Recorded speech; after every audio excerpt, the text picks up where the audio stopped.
So picture this. You're out with your friends and someone asks a random question. You know, like, how does a zipper actually work? You whip out your phone, type it in, and 60 seconds later, you're explaining it like you're an engineering professor. And you feel pretty smart, right? But what if that feeling, that little spark of genius, is just an illusion? You know that feeling I'm talking about? That little hit of confidence you get when you have the answer to anything right there in your hand? But is that feeling of expertise actually real? Does just finding information make us feel like we actually know it? Well, a team of researchers at Yale University got super curious about this exact thing. They decided to put that feeling under the microscope and ask a simple question.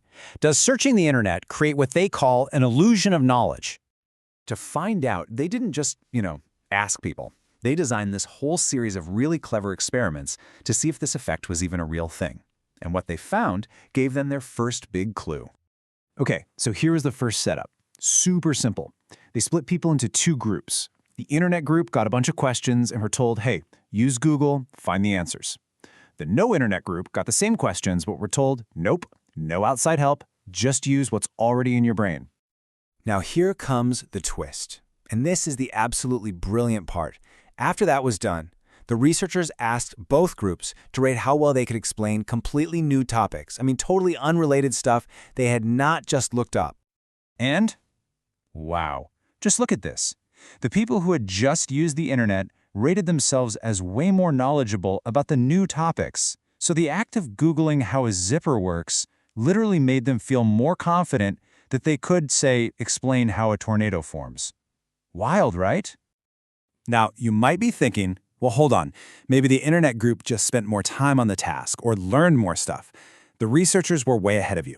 They ran more experiments to control for all of that. They even had the no internet group read the exact same text the other group found online. It didn't matter. The illusion was still there. So the mystery gets deeper. The effect is real, but what's really going on? Are people just being clever? Like, when they say I know this, do they kind of mean my phone and I know this? The next step was to figure out if people really thought this knowledge was inside their own heads. And to do this, they did something so creative.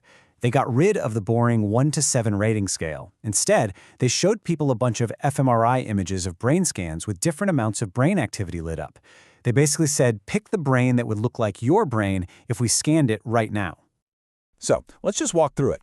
First, one group does their thing, searching the internet. Then, when it's time to rate their knowledge on new topics, they had to choose one of those brain scans to represent what was happening inside their own skull.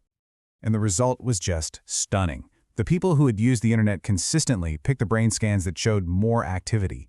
It wasn't just some vague feeling of being smarter. They genuinely felt their own physical brains were more fired up and ready to go just because they'd used a search engine. And just to really hammer the point home, they did another version where they added the words without any outside sources to the instructions. Did it change anything? Not a bit. The effect was still there.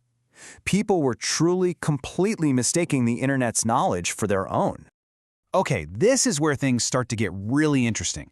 We know people feel smarter, and we know they think it's their own brain power. But what is actually causing this? What's the trigger? This is where we get to the heart of it all. The researchers had a hunch. They thought, maybe it's not about the information you find. Maybe it's the action of searching itself, the physical act of typing your question and hitting that search button. So to test this, they set up a new comparison. One group, the search group, had to actively search for the answers like before, but the second group, the link group, was just given a direct link to the exact same article. So same info, same screen, but one group searched and the other just clicked. And yep, there it is. The results were crystal clear.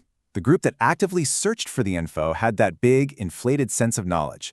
The group that just clicked a link, the effect was way, way weaker. The search itself is the key ingredient. Okay, but wait. If the search is the key, that opens up an even crazier question. Does the search have to be, successful? What happens if you search for something and find nothing at all? So they designed this beautifully simple test. One group got questions with really easy-to-find answers. The other group, the no-answer group, got these super obscure questions that were pretty much impossible to answer with a quick search.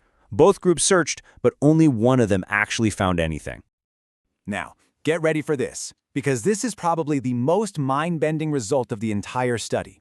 The group that found answers, they felt smarter, just like we'd expect. But the group that searched and found nothing also felt just as smart. Their confidence was just as inflated, even though their search was a total failure. I mean, that's just nuts. It's not about finding the answer, it's about the act of looking. So the researchers decided to push this to its absolute logical extreme. What happens if the illusion persists even when a search returns? 0. Nothing. A screen that literally says your search did not match any documents. And can you believe it?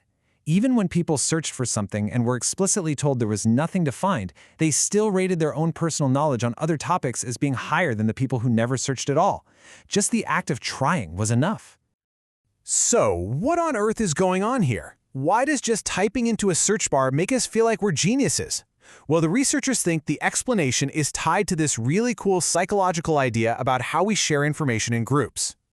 It's called transactive memory. And basically, it's how we work together. Think about your family. Maybe you're the one who knows all the computer stuff, and your partner remembers all the birthdays. You don't both have to know everything, you just have to know who to ask. That's transactive memory. And what this study suggests is that we've started treating the internet as our ultimate transactive memory partner. It's always on. It's an expert in everything, and we never have to argue with it. All we need to know is how to ask it a question. And because that partnership is so smooth, so seamless, the line between what's in our head and what's out there gets really, really blurry. All right, so let's tie this all together. What's the big takeaway here? Why does this little mental quirk, this Google genius effect, actually matter in our day-to-day lives? Well, the researchers put the danger pretty clearly right here. When we're constantly connected, we can accidentally fool ourselves into thinking we know way more than we actually do. So we might walk into a big exam or a job interview feeling totally prepared, but we don't realize that a huge chunk of our knowledge is actually just the echo of our ability to search for it. And that leaves us with a pretty deep question to think about, doesn't it? The internet is an incredible tool, there's no doubt about it. It's like an extension of our own minds. But as we get more and more plugged into it, we have to stay aware and constantly ask ourselves, where does the internet's knowledge end, and where does my own, truly, begin?